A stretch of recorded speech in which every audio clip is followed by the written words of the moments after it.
NIST is doing a lot. We're part of the cloud computing working group that the federal CIO set up, Vivek Kundra. And I'll go back to General Sorensen's example. You know, when he talked about deploying that network in Afghanistan where you have a little bit of risk there, we're doing the same thing with cloud computing. Every new technology that comes along, we have to figure out, not say no, but how do we use this and reduce our risk to a manageable level where the key point is you can still pursue your mission. So what we're doing at NIST is, this is an outsourcing exercise first and foremost. And I mentioned earlier, we've got to be able to convey our security requirements to the cloud providers. Most of our companies out there are doing a great job in security. We just have to be able to tell them what we need, demonstrate they're doing that, and then make the authorization decision on the federal side. So the GSA now is going through an exercise with authorizing a cloud provider. They're actually taking controls from 800-53 and they're building a security plan up to the moderate level of data. And those controls will be required in the contract to be implemented on the part of the provider. There'll be an independent assessment done one time of those controls to make sure they're effective. And then that report will come back to the government. They will go through the authorization. And if you haven't heard of the FedRAMP program, this is a new, very big initiative where under the OMB guidance, we're now, the GSA is going to be working with the DoD and DHS, and I believe there'll be accrediting, if you will, an information system on the provider side, and then other federal agencies can come in and use that same authorization documentation to then use that same service. So you don't have to go through and authorize every time a federal agency wants to go out to the same cloud provider. You can do it one time, and if there's anomalies there where the next agency wants more security, they can deal with that delta, that small gap, rather than doing everything all over again. It's going to save us a lot of money, and there's a lot of potential out there in the cloud. We just have to be careful as we go out to that new area. Yeah, I'll just add that there are 3 areas of services that what Ron was talking about. GSA's Office of Government-Wide Services is coming out with that RFQ, but a lot of the Federal CIO Council committees like the ICIMIC that Rob Carey from Navy and Van Hitch from DOJ they've come up with some standards, what needs to go to the cloud group. Right. Ron is obviously involved. We're also involved from the Architecture and Infrastructure Committee, where Mike Carter from HHS and myself, we are sort of making sure those standards are all one. So we're coming together as one government to look at this public and private sort of offerings, and also looking at the infrastructure as a service being the first that needs to go out, and then look at platform as a service, and perhaps at some point software as a service. I will say that in some unclassified environments, we have, the cloud is already there. We're already using it on recovery.gov, data.gov, NASA is using it, Nebula and JPL is using it. So DoD is using the RACE environment, which is the Rapid Application Computing Environment, which is deployment. So there are many, many examples of this. DOI also has one.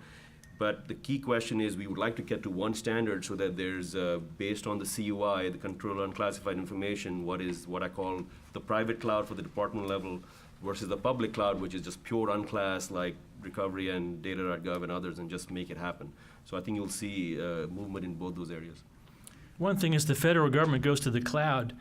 You now have a whole new class of threats that may be bearing down upon that cloud because that target gets very big all of a sudden. So we got to be careful of that as well. I was with a CIO from a utility company a couple of weeks ago, and he said, I wish this cloud thing would just wait for 5 years. Yeah. Get all the standards figured out. The questions are really difficult, and everyone is struggling with them, justifiably so. I think the advice that Intel would have is pilot, try experiments, try small, low-risk projects to test things out and grow your confidence in the security policy governance issues that you're going to go develop. So I think that's the main wisdom that we would have to offer. I think in many government agencies, there's information that is public information that's subject to FOIA, it's searchable, it's one that's owned by the citizens. For that type of information, to me, there's no reason to maintain that and the infrastructure behind it in-house. It's just a big looming target. I mean, my personal opinion is if you have information that is publicly owned, that's accessible to the public, there's no reason why it can't be hosted by a commercial provider. It's information that's citizen-centric. I think that's I think it's baby steps to get there. But I think we can separate our information, as our keynote speaker said, in a way that's, again, based on risk. There are systems and information and services that you need that's critical to the operation of the government. They can stay classified and private. But I I still believe that there's a subset of information that is completely very little risk in actually being, if it was exposed. A lot of the government contract acquisitions, for example, they're subject to FOIA all the time. They're posted on FBA, all those. There's no reason for that to have that infrastructure in-house. It's just a big, fat target, and which is interconnected to some of the critical systems that are out there. So that's number one.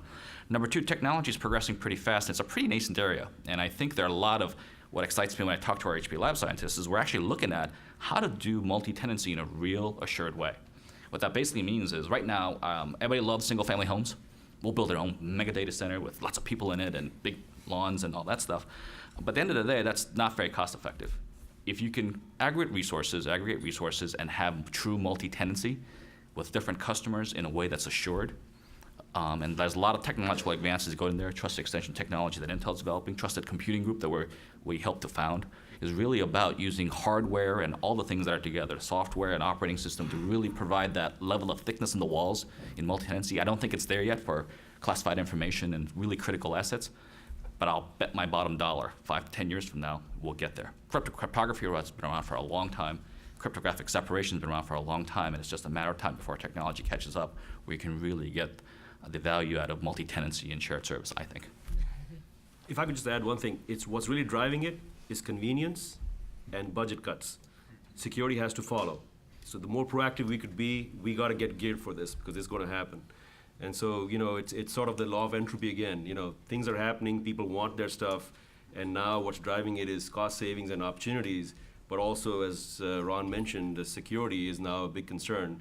And so I think we're kind of trying to come together as a community to make that happen. Yep. And I'll say, just as a vendor, we're really excited about the work that's going on there. I mean, I think it'll benefit everybody from an on-premise and a cloud perspective as agencies go there. And it really is all about the public-private partnership. Yep. From a security perspective. If all the vendors don't stand up and be much more transparent about how we secure our data. Actually, we had Brad Smith, who's our chief litigator, come down and talk at a Brookings event, and he published a paper really calling for Congress and the president to kind of stand up and take action and perhaps pass some legislation to help vendors be more transparent so that it's not a black box where you're putting your data.